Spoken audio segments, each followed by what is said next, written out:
I am Michael Brent at Observe the Word, and we're interpreting the Gospel of John. Our text is John 18:28 through 19:16.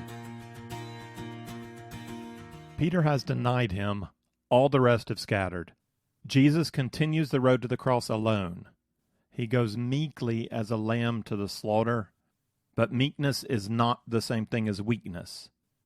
Moving from the Jewish arrest and interrogation to a Roman trial, John continues to bring out the theme of Jesus' sovereign control over events as they unfold. Jesus' meekness comes only by the veiling of great power and authority. I'm in debt to my colleague Nolan Sharp for helping me see the honor-shame dynamic in this trial before Pilate. In the sociological sense, honor and shame are bestowed by culture. You receive honor through societal affirmation of your achievements and shame through failure in the eyes of the community. Jesus encounters numerous honor-shame tests during his ministry. In our lesson on the woman caught in adultery, we recognize the motive of those who brought the woman to Jesus had nothing to do with justice or morality. They didn't care about the woman or what she'd done. Their objective was to trap Jesus by presenting him publicly with a no-win situation. To advise her release would be to go against the law of Moses. To call for her death would be to go against the law of Rome. Either way, Jesus would lose honor as a rabbi. Jesus seemed trapped until he turned the tables on those who came to trap him by challenging them to pick up stones and execute her. The question of who should pay taxes is another well-known example of an honor-shame duel. To encourage payment of taxes is to sympathize with Rome. To go against paying is to oppose Rome. So failing to detect and avoid the trap would result in the loss of public honor. Refusing to answer or answering wrongly would shame Jesus. Even if his opponents didn't succeed in getting Jesus in trouble with the authorities, they could still win the honor-shame duel by causing Jesus to lose prestige among the people and among his followers. But they never won. Jesus always came out on top. In this case, he said, "Bring me a coin." Whose picture's on the coin? Caesar. Well, then give to Caesar what is Caesar's, give to God what is God's. Jesus always comes out with his honor intact. Honor and shame are at play in this story of Jesus' trial before Pilate, but it's not a duel between two parties. The honor-shame struggle is primarily between the Jewish leaders and Pilate. Jesus, the third party, is assumed the loser already. He's the one on trial. He's lost. He has no power in this situation. Quickly in the dialogue, we recognize tension between the Jews and the Roman governor. The Jews stand outside in spiritual superiority, while the Roman continually bullies them with reminders of his superior political authority. And from the honor-shame perspective, we're to ask ourselves, who comes out on top when the trial's over? Who will be judged as having accrued honor? Who will be shamed? These questions are going to drive our observation of the passage. Also driving our observation is the recognition that this whole passage is organized chiastically, and there are 9 parts to the chiasm. The beginning of the section has the Jewish leaders handing Jesus over to Pilate. The ending section is going to have Pilate handing Jesus back to the Jewish leaders. In the inner frames, Pilate goes out to the Jews, then Pilate comes back into the praetorium, then Pilate goes out to the Jews again. That sequence is repeated. Pilate goes out, Pilate goes in, Pilate goes out. In the central section, Pilate enters the praetorium and has Jesus beaten. Let's read the whole passage to establish our context, then we'll come back and go through the chiastic pattern part by part. This is John 18:28 to 19:16. Then they led Jesus from Caiaphas into the praetorium, and it was early. And they themselves did not enter into the praetorium so that they would not be defiled, but might eat the Passover. Therefore Pilate went out to them and said, "What accusation do you bring against this man?" They answered and said to him, "If this man were not an evildoer, we would not have delivered him to you." So Pilate said to them, "Take him yourselves and judge him according to your law." The Jews say to him, "We're not permitted to put anyone to death," to fulfill the words which Jesus had spoken, signifying by what kind of death he was about to die. Therefore Pilate entered again into the praetorium, and summoned Jesus, and said to him, "Are you the king of the Jews?" Jesus answered, "Are you saying this on your own initiative, or did others tell you about me?" Pilate answered, "I'm not a Jew, am I? Your own nation and the chief priests delivered you to me. What have you done?" Jesus answered, "My kingdom is not of this world. If my kingdom were of this world, then my servants would be fighting so that I would not be handed over to the Jews. But as it is, my kingdom is not of this realm." Therefore Pilate said to him, "So you are a king?" Jesus answered, "You say correctly that I am a king. For this I have been born, and for this I have come into the world, to testify to the truth. Everyone who is of the truth hears my voice." Pilate said to him, "What is truth?" And when he had said this, he went out again to the Jews and said to them, "I find no guilt in him. But you have a custom that I release someone for you at the Passover. Do you wish then that I release for you the king of the Jews?" So they cried out again, saying, "Not this man, but Barabbas." Now Barabbas was a robber. Pilate then took Jesus and scourged him. And the soldiers twisted together a crown of thorns and put it on his head, and put a purple robe on him.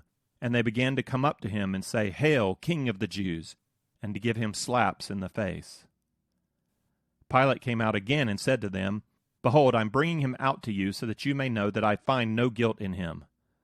Jesus then came out wearing the crown of thorns and the purple robe. Pilate said to them, "Behold, the man." So when the chief priests and the officers saw him, they cried out, saying, "Crucify, crucify."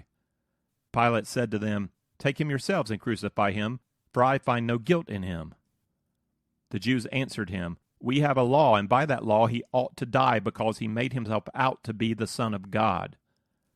Therefore, when Pilate heard this statement, he was even more afraid, and he entered into the praetorium again and said to Jesus, "Where are you from?" But Jesus gave him no answer. So Pilate said to him, "You do not speak to me. Do you not know that I have authority to release you, and I have authority to crucify you?" Jesus answered, "You would have no authority over me unless it had been given you from above. For this reason, he who delivered me to you has the greater sin." As a result of this, Pilate made efforts to release him, but the Jews cried out, saying, "If you release this man, you are no friend of Caesar. Everyone who makes him out to be a king opposes Caesar." Therefore, when Pilate heard these words, he brought Jesus out and sat down on the judgment seat at a place called the Pavement, but in Hebrew, Gabbatha. Now it was the day of preparation for the Passover. It was about the 6th hour. And he said to the Jews, "Behold your king." So they cried out, "Away with him! Away with him! Crucify him!" Pilate said to them, "Shall I crucify your king?" The chief priests answered, "We have no king but Caesar." So he handed him over to them to be crucified.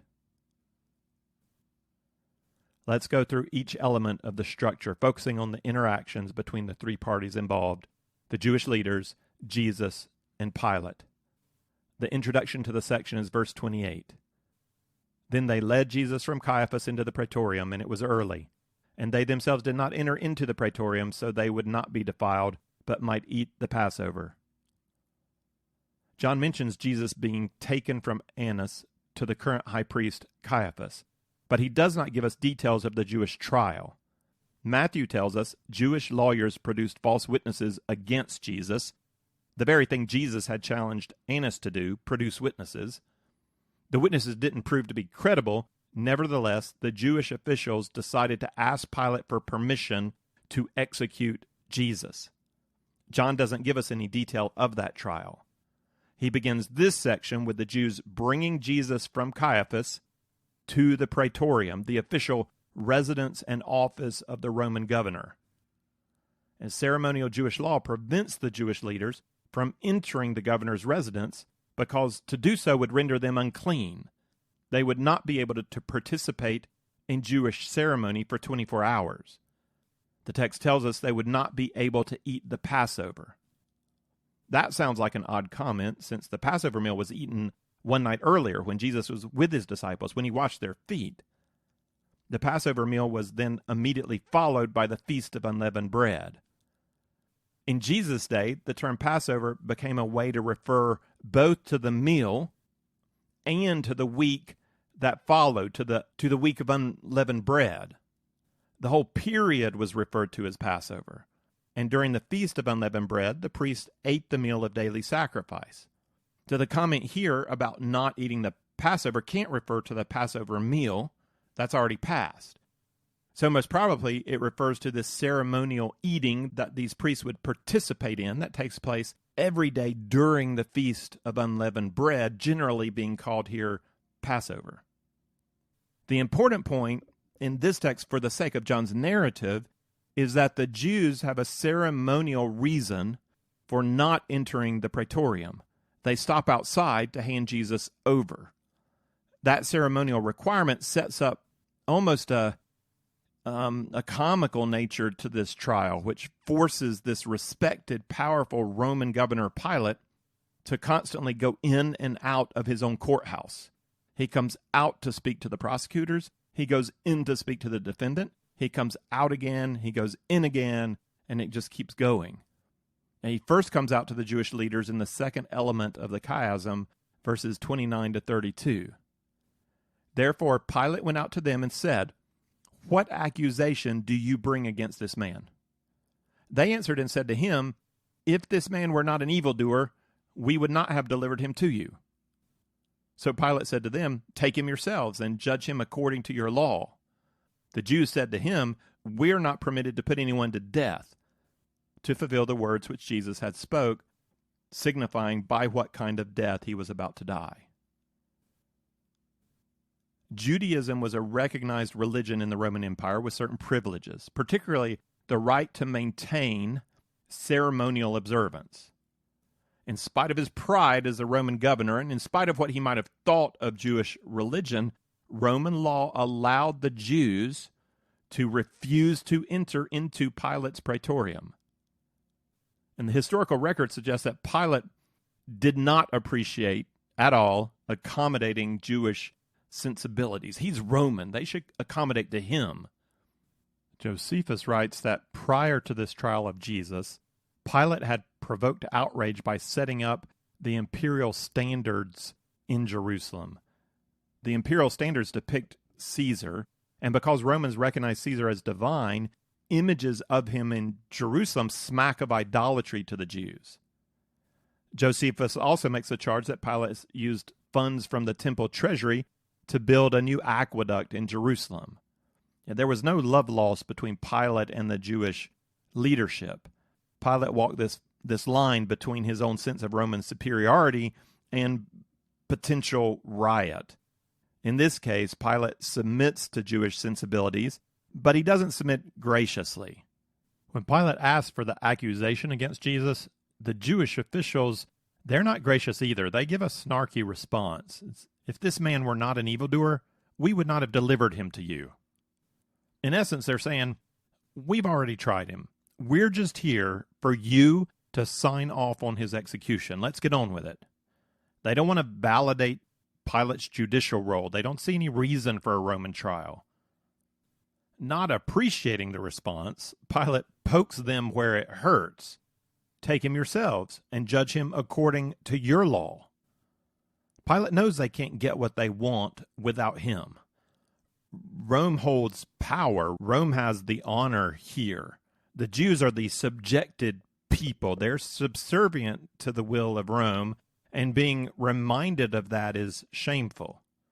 The Jews are permitted by Rome to hold court, to judge cases, to assign punishment, but with limits. They're not allowed to carry out a death sentence.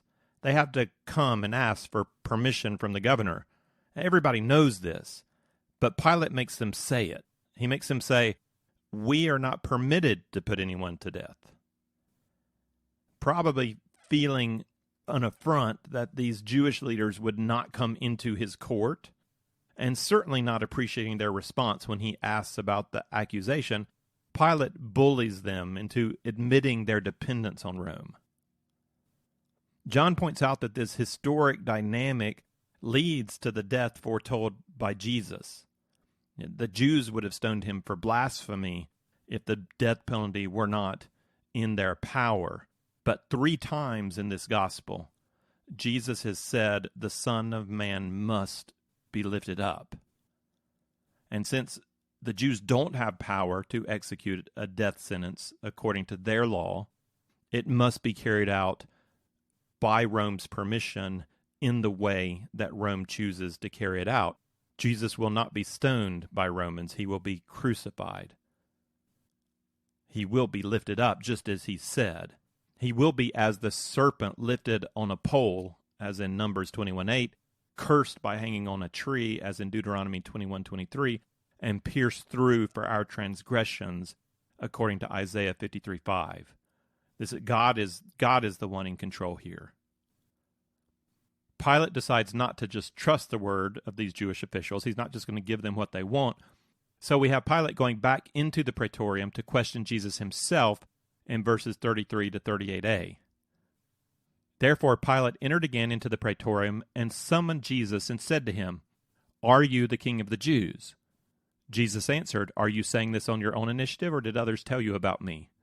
Pilate answered, "I'm not a Jew, am I? Your own nation and the chief priests delivered you to me. What have you done?" Jesus answered, "My kingdom is not of this world. If my kingdom were of this world, then my servants would be fighting so that I would not be handed over to the Jews. But as it is, my kingdom is not of this realm." Therefore Pilate said to him, "So you are a king?" Jesus answered, "You say correctly that I am a king. For this I have been born, and for this I have come into the world, to testify to the truth. Everyone who is of truth hears my voice." Pilate said to him, "What is truth?" At some point, it was told to Pilate that Jesus claimed to be the Jewish Messiah, the King of the Jews. He heard that accusation. And when Jesus asked Pilate whether this was his own idea or whether it comes from others, Pilate responds as though the designation King of the Jews is an accusation. "I didn't accuse you. Your own people delivered you over. What have you done?" It's a practical question. Pilate wants to know whether Jesus has started to arm followers, or he's attacked Roman sympathizers, or done any politically or militarily suspect act. Now, interestingly, this gospel was written by John, and John's purpose is to show us the signs that Jesus did so that we might believe that he truly is the Messiah, the Son of God. That's what Jesus has done. He's done miracles. But Pilate is asking, he's assuming that there must be some criminal activity here somewhere. That's what he needs to judge. Jesus distinguishes his actions from the actions of a typical political ruler. He doesn't deny that he's a king. He says, "My kingdom is not of this world. If my kingdom were of this world, then my servants would be fighting so that I would not be handed over to the Jews. But as it is, my kingdom is not of this realm." Even though Jesus uses the terminology of kingdom, there is something fundamentally different about his kingdom and the kingdoms of the world. His one example is that his followers would fight if he were a worldly king, but they do not fight. And he stopped Peter from fighting in the garden. "Put away your sword." Jesus is not attempting to establish a nation with an army and a political system. And this is one of the ways the New Covenant is very different from the Old Covenant. The Old Covenant included civil law for the organization of a political society on earth. Israel was intended to be a geopolitical reality organized according to Mosaic law.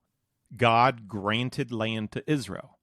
Their first major act after receiving the Mosaic covenant was to go in militarily and secure the land that God had given them. The New Covenant doesn't include any criminal or civil law that we find in the Old Covenant. The church is not intended to be a political government. The reign of Christ is to spread in the hearts of men and women through the proclamation of the gospel of Jesus Christ. The commandments of the New Covenant focus on our moral behavior, our relationships with each other, our worship. We are to have an effect on government and society. It's not supposed to just be our individual private behavior. It's our behavior in society. But we're not to be a political body. We influence the political bodies in our culture, but the church is not a political body. We can't go on much more than that from here. Jesus doesn't develop that idea, but his words establish a principle that we have to consider as we move forward in the new covenant. This is a new wineskin, and it's distinct from the old. When we say kingdom, we don't mean what we meant when we said kingdom of Israel. This is a spiritual kingdom. In his conversation with Pilate, his words deny a claim of sedition against Rome. He is the king of a spiritual kingdom. His kingdom will spread, but he's not raising an army to overthrow Rome. Much to the chagrin of so many of his followers who were hoping that was what he's about, it's not what he's about. Jesus has acknowledged obliquely that he's a king. Still, consistent with his practice through his ministry, we notice that he doesn't take for himself the title of king. Pilate has to press the question, "So you are a king?"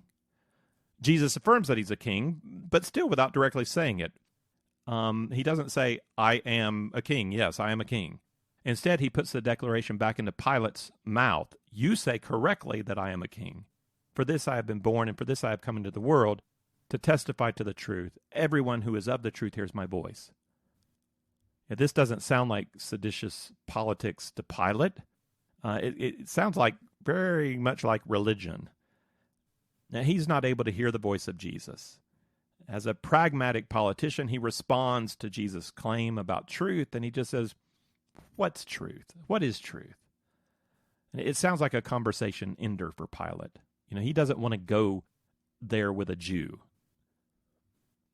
Jesus has taught about himself, as we see through the Gospel of John. He is the truth. And it's one of the audacious claims that Jesus makes that we've been encountering in John. It's a claim of divinity. To understand reality as it truly is, we have to begin with Jesus. If you don't have Jesus at the center of your worldview is fundamentally flawed from the very beginning. And he's not speaking in the abstract. He's speaking of concrete, objective truth. His words are spiritual, but they're not theoretical. The spiritual truth Jesus speaks about profoundly affects both our hope for a real eternal future and also every area of our life that we live in here and now, our personal life and our communal life. It's all affected by recognizing that Jesus is the source of truth. It changes how we speak and how we think and how we behave. But this would be way too much for Pilate at this moment. He's concerned with just figuring out, are you some kind of rebel I need to be concerned with? And when it goes towards the spiritual and the religious, Pilate ends it. His response, "What is truth?" could be coming from a philosophical turn of mind. Pilate's familiar with the religious disagreements between Roman and Jew. He's also aware of the different Greek philosophical schools. He could have some kind of conversation on truth if he wanted to. I imagine for him, what is truth is less philosophical but more pragmatic. He's a politician ruling an unwieldy Roman possession. Truth is what it needs to be to get the job done. He's not interested in pursuing this line of thought with Jesus. So he ends the conversation. What is truth? Ironically, at the moment he asks the question, truth is standing on trial right in front of him. Pilate doesn't see it. He can't hear it. He's done with this trial, and he goes out to tell the Jews so. This is 1838b through 40. And when he said this, he went out again to the Jews and said to them, "I find no guilt in him. But you have a custom that I release someone for you at the Passover.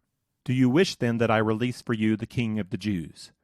So they cried out again, saying, "Not this man, but Barabbas." Now Barabbas was a robber. Jesus wasn't tripped up by Pilate's questioning. He didn't incriminate himself. And Pilate affirms what we already know. There's no guilt in him. But instead of just letting Jesus go, it seems that Pilate can't resist poking at the Jewish leaders again by asking, "Would you like me to release the King of the Jews?" Yes, it's meant to antagonize them. Pilate latches onto this idea that Jesus is King of the Jews, and he enjoys that it antagonizes these religious people who think they're superior to him. and he's going to refuse to let it go. He's going to, all the way to the cross, he's going to put a sign on the cross that says, King of the Jews, because he's just enjoying pushing this in the face of these officials.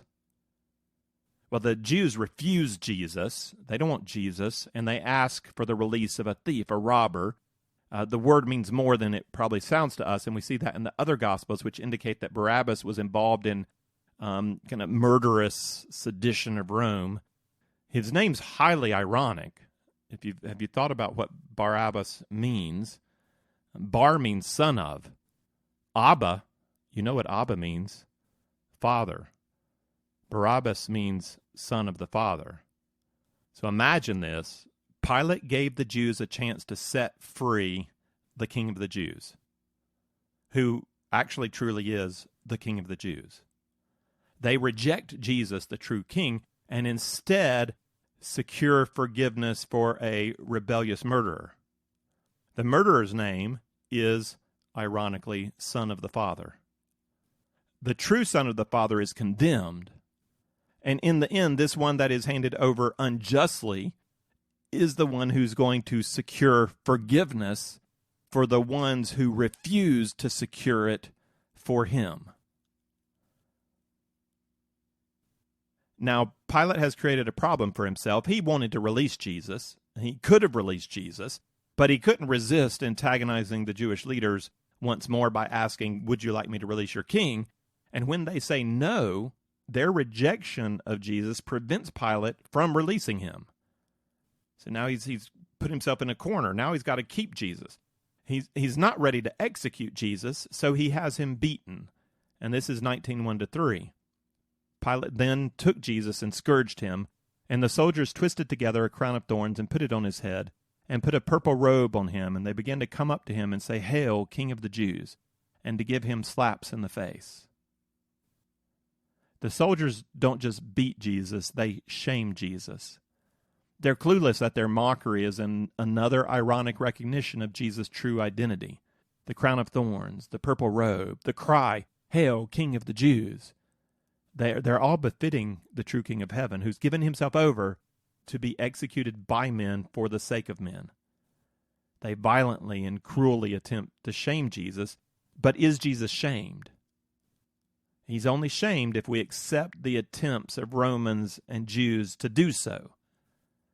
When we consider the words and behavior of Jesus to this point, what has he said, what has he done, we see one who calmly maintains his honor in the face of persecution. He has brought no shame on himself. With the beating of Jesus, Pilate considers his duty done. He goes back out to inform the Jews. This is 19:4-7. Pilate came out again and said to them, Behold, I'm bringing him out to you so that you may know that I find no guilt in him. Jesus then came out wearing the crown of thorns and the purple robe. Pilate said to them, Behold the man. So when the chief priests and the officers saw him, they cried out, saying, Crucify, crucify. Pilate said to them, Take him yourselves and crucify him, for I find no guilt in him. The Jews answered him, We have a law, and by that law he ought to die, because he made himself out to be the Son of God. There's an odd juxtaposition here of Pilate sustaining Jesus' honor by declaring, I find no guilt in him, and then right beside it, the shame imposed on Jesus by the crown and the robe. You find no guilt in him, but he's standing here bloody and beaten with a crown of thorns and a torn robe on his body. Pilate's behold the man may have been meant to point out the punishment Jesus had undergone, as though Pilate is saying, Here, I've whipped him. Behold, that should be enough. Look at him, bruised and bloody before you. We can be done. You brought him to me, I beat him, that's it. However, whether it was intentional or unintentional, the crown and the robe may have been just antagonized the Jews further. It's as though Pilate is saying, as one of Rome saying, Behold, this is how we treat the King of the Jews. And the Jewish leaders respond by sticking to their single-minded objective of eliminating Jesus. It just stirs them, and they cry out all the more for crucifixion. Pilate wants the matter over, but again, Pilate pokes back at the Jews, telling them to crucify Jesus on their own, knowing that they're impotent to do so. And the Jews answer, we have a law, and by that law he ought to die because he made himself out to be Son of God. And that comment strikes home with Pilate. He's afraid. So he goes back into the praetorium. He needs to think this through. This is 19:8-12. Therefore, when Pilate heard this statement, he was even more afraid. And he entered into the praetorium again and said to Jesus, where are you from? But Jesus gave him no answer. So Pilate said to him, you do not speak to me. Do you not know that I have authority to release you, and I have authority to crucify you? Jesus answered, you would have no authority over me unless it had been given you from above. For this reason, he who delivered me to you has the greater sin. As a result of this, Pilate made efforts to release him, but the Jews cried out, saying, if you release this man, you are no friend of Caesar. Everyone who makes himself out to be a king opposes Caesar. The text says Pilate is more afraid, not just that he's afraid, he's more afraid. Apparently there is underlying unease that John has not reported to us. We know from the other Gospels that Pilate's wife had a dream and warned him not to have anything to do with this Jesus. The Jews commented just now that Jesus claimed to be the Son of God, and that seems to stir this unease that Pilate already feels. It makes him afraid. And by that, Pilate loses honor. I mean, he's the Roman governor, and he is trying this poor Jewish rabbi, and yet he's the one who's afraid. Jesus shows no fear. And his fear motivates him to question Jesus further. Pilate's now not so dismissive of Jesus' claims to a spiritual kingdom. He asks, where are you from that you claim to be Son of God? Where are you from? When Jesus refuses to speak, Pilate makes a claim to authority. You don't speak to me. Do you not know that I have authority to release you and I have authority to crucify you? Jesus is not afraid. Jesus remains calm and in control, and he tells Pilate, you only have authority because God has allowed you to have authority. And we can remember the garden when a cohort of Roman soldiers came to arrest Jesus and fell to the ground at the declaration of the name, I am. Jesus is in control here, and he's submitting to the authority of Pilate, but that's an authority that Pilate gets from God. Interestingly, Jesus indicates that the guilt of the Jewish leaders is greater than Pilate's guilt. Pilate will still be held responsible. God uses evil to bring about good, but still he punishes evil for the evil that was done. An example from the Old Testament that stood out to the prophet Habakkuk was God's use of wicked Babylon to punish Judah. That doesn't seem right, and it wasn't right. God used Babylon to bring about justice for Judah, but then Babylon, after carrying out its role in an evil way, was punished. And the Bible holds these truths to be compatible. First, God is sovereign in all things, even able to use evil to bring about good. And second, people are still accountable for their actions. Pilate's action is going to lead to salvation for the world. That does not absolve Pilate. He is participating in the condemnation of an innocent man. The Jewish leaders, however, are charged with greater responsibility, greater sin. They are the stewards of Israel. They know the prophecies of the Messiah. They should be able to see that Jesus is fulfilling those very prophecies that they have memorized. But they refuse to see, and they're blinded by their desire to hold on to their position of authority and their view of Jewish religion. They don't want to hear what Jesus has to say. They refuse to give up their stewardship to the rightful king. The Jewish leaders continue to press their accusation, if you release this man, you are no friend of Caesar. Everyone who makes himself out to be a king opposes Caesar. They know what to say to a Roman governor. They're speaking in his terms. Pilate comes out one last time, bringing Jesus with him. Therefore, when Pilate heard these words, he brought Jesus out and sat down on the judgment seat at a place called the Pavement, but in Hebrew, Gabbatha. Now it was the day of preparation for Passover. It was about the 6th hour, and he said to the Jews, behold, your king. So they cried out, away with him, crucify him. Pilate said to them, shall I crucify your king? The chief priests answered, we have no king but Caesar. The day here is called the preparation for the Passover. Some have thought this creates a chronology problem, And it does if you interpret the day of preparation as the day before the Passover meal, because that meal was celebrated on the previous day, as reported in John 13. So that would be a conflict. The timing doesn't work out if you designated this to be the day before that meal. But that would be a curious use of the term day of preparation. We actually don't have that in the Bible, and we don't see it in extra biblical writings about the Passover. The day before Passover is not called the day of preparation anywhere, as far as we know. We have a record of the term being used, though. It's a very common term, and the day of preparation is the day before the Sabbath. And the perceived problem can be resolved by, as we did the earlier problem about eating the Passover, if we understand Passover to indicate not only the Passover meal, but the whole feast of unleavened bread. So the Passover becomes the meal plus the next week. And since that feast lasts a week, it always includes one Sabbath. The dating of Passover is not like our Easter that always occurs on Sunday. It's like our Christmas that occurs on a certain date. December 25th can be any day of the week. It just, year to year, it changes. So also the Passover meal was designated by a specific date in a specific month. And so the day of the week changes with every year. Every Passover is on a different day. A Sabbath would occur sometime during that week. Some years it's earlier, closer to the Passover meal. Some weeks it's later. But there's always a day of preparation during the Passover time. That's the day of preparation before that Sabbath that occurs during Passover. And it's always Friday. The day of preparation is always Friday because Sabbath is always Saturday. And this is how we know Jesus was crucified on a Friday, because he was crucified on a day of preparation, and his body needs to be taken down before the beginning of Sabbath. Pilate pokes again the Jews one last time. "Behold your king." And angry at Pilate and fixated on their aim, they respond, away with him, crucify him." Pilate asks, "Shall I crucify your king?" And then listen to how the priests answer. "We have no king but Caesar." The leaders of Israel deny their king. They deny Yahweh. They deny the Messiah. We have no king but Caesar.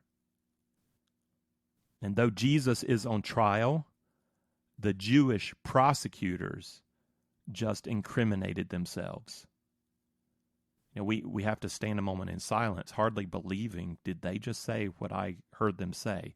We have no king but Caesar. Did that just come out of the mouths of these Jewish stewards over God's people? We have no king but Caesar. Shame. Shame. By the end of this trial, Pilate is shown to be afraid, unwilling to act justly on his repeated claim to find no guilt in Jesus, but he doesn't do anything about it. He's afraid, but he's impotent. He's shamed.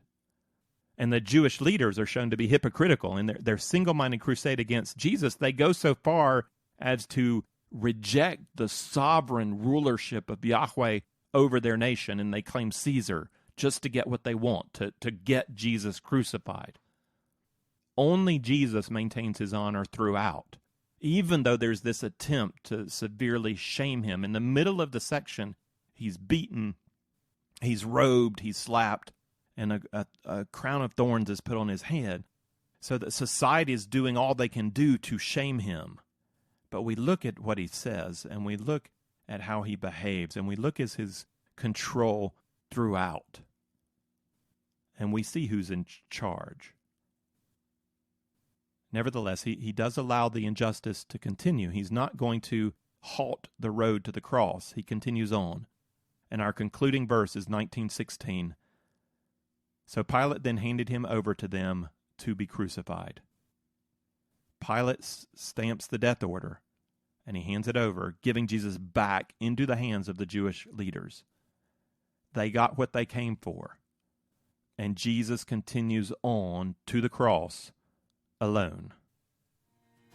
If you would like the text of this lesson with some reflection questions, or if you'd like to see overview charts that go along with our study of the Gospel of John, then check out the resource page at observetheword.com.